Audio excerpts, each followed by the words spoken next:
Deuxième question, du coup. Donc, bonjour. S'agissant du choix du mariage, comment connaître la volonté de Dieu dans le choix de la conjointe et du conjoint?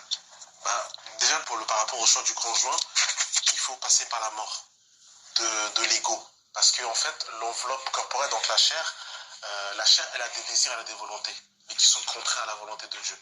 C'est-à-dire que moi, le monde a peut-être pu m'enseigner que la femme belle, c'est la métisse avec les cheveux bouclés, ou le garçon grand avec les yeux verts.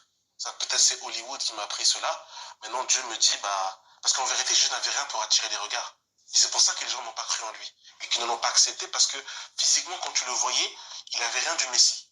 Jusqu'au point où on a dû lui faire un baiser pour le distinguer de ses disciples. Et souvent, le mariage passe par là. C'est-à-dire que des fois, ça peut être des gens qui, tu les regardes, ils sont peut-être insignifiants, ils n'ont peut-être rien pour attirer le regard, mais c'est là-bas où il y a le bonheur. C'est là-bas où il y a la paix, c'est là-bas où en fait où il y aura la prospérité dans la descendance et dans beaucoup de choses. Et souvent, on passe à côté de beaucoup de choses parce qu'on regarde en fait avec les yeux de la chair. On regarde à ceux qui frappent les regards, mais on ne regarde pas en fait comme le Seigneur. Et pour donner un dernier exemple, l'exemple de Samuel. Samuel, il va chez le père de David et il veut choisir justement le successeur du roi. Et lui, il regarde encore avec les yeux de la chair. Et Dieu lui dit non, c'est pas lui, c'est David. Et David, quand tu regardais par rapport à son frère, le frère de David était grand. C'est un homme de guerre, quoi. David, c'était un petit monsieur tout frêle. C'est pas lui le roi d'Israël. Lui, c'était lui le roi d'Israël. Et souvent, on passe à côté comme ça du choix de notre conjoint parce qu'on regarde avec les yeux charnels, pas avec les yeux de l'esprit. Et quand on regarde avec les yeux de l'esprit, c'est pas quelqu'un qui peut être très simple, un homme ou une femme, mais qui a le parfum de Christ, la vie du Seigneur. Et c'est ça la véritable beauté. Parce que toute beauté physique passe. Elle est comme l'herbe des champs. Elle passe et après, tout passe. Mais par contre, la beauté du Seigneur, c'est une beauté incorruptible, qui est éternelle, en fait. Le matin, tu la regardes, la beauté du Christ. Le soir, tu la regardes, la beauté du Christ. Amen. Marathon. Je peux juste donner une image complémentaire. C'est très difficile quand même, hein? Mais c'est quand même la volonté de Dieu. C'est ce qu'on voit dans le jardin d'Éden. Le premier mariage. Comment ça s'est passé? Dieu n'a pas conversé avec Adam pour choisir son épouse. Il a endormi. Il a endormi. Donc Adam n'a pas participé du tout. Il n'a eu aucun critère. Et tout ce qu'il savait, c'est qu'il n'a pas vu un être qui était semblable à lui. C'est tout.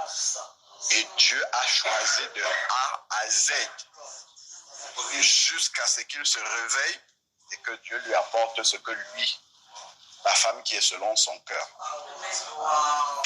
Homès. C'est ça le nom de Ève. Homès. C'est l'homme au féminin. Homès. C'est comme ça que dans la version originale, c'est ça. C'est l'homme au féminin. Homès. Donc quand il a présenté, et on voit justement, Adam n'avait pas encore péché.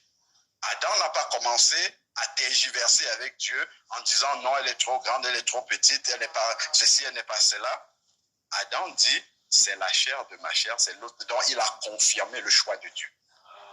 Donc parfois, ce n'est même pas parfois. Si réellement on veut un choix parfait, mariage, la vraie côte qui va suffire là, ou pour inversement, le mari qui va suffire, c'est de demander à Dieu de choisir sans aucun critère.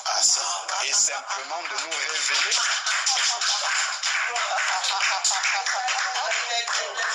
Et ça va ramener justement au message qu'on a partagé, de voir si nous sommes vraiment brisés ou pas, si on a quand même des critères. Tu vois, je vais avoir bac plus 22, je veux quand même une femme qui a bac plus 1 au moins, tu vois. Tout ça, il faut tout balayer, tout. Tu vois, je suis riche, je vais avoir une femme qui sort d'un milieu, tu vois, en fait, il faut prier sans critères. Normalement, c'est ça. La seule chose qu'on doit demander, c'est que Dieu, peut-être parce qu'on est encore charnel et que peut-être on ne peut pas discerner, c'est de demander juste à Dieu peut-être un signe pour reconnaître. Voilà. C'est juste ça. Normalement, c'est ça. Si on veut la femme parfaite, et en fait, quand si on arrive à ce niveau-là, en fait, dans le mariage, tout ce qui va arriver, il n'y aura jamais, jamais la pensée du regret et de dire, est-ce que réellement j'ai fait le bon choix? Est-ce que, alors que quand tu as donné tes critères, forcément, le cours de la vie va t'amener à remettre ça en question. Parce qu'au moment où tu donnes tes critères, le cours de la vie, il y a des événements que tu ne sais pas encore. Mais quand ça va arriver, tu vas, est-ce que finalement j'avais bien choisi?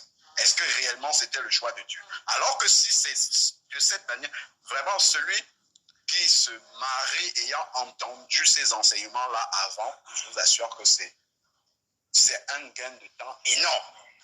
Parce que quand tu l'apprends étant déjà dedans, bon, tu fais avec, hein, avec les casseroles qui vont avec. Tu as beaucoup de prières que tu aurais pu, dont tu aurais pu être épargné. Tu vois? Parce que dès la base, tu as choisi comme Dieu fait. Voilà, c'est juste Jean-Luc, sur les... ça, pas de critères, frère.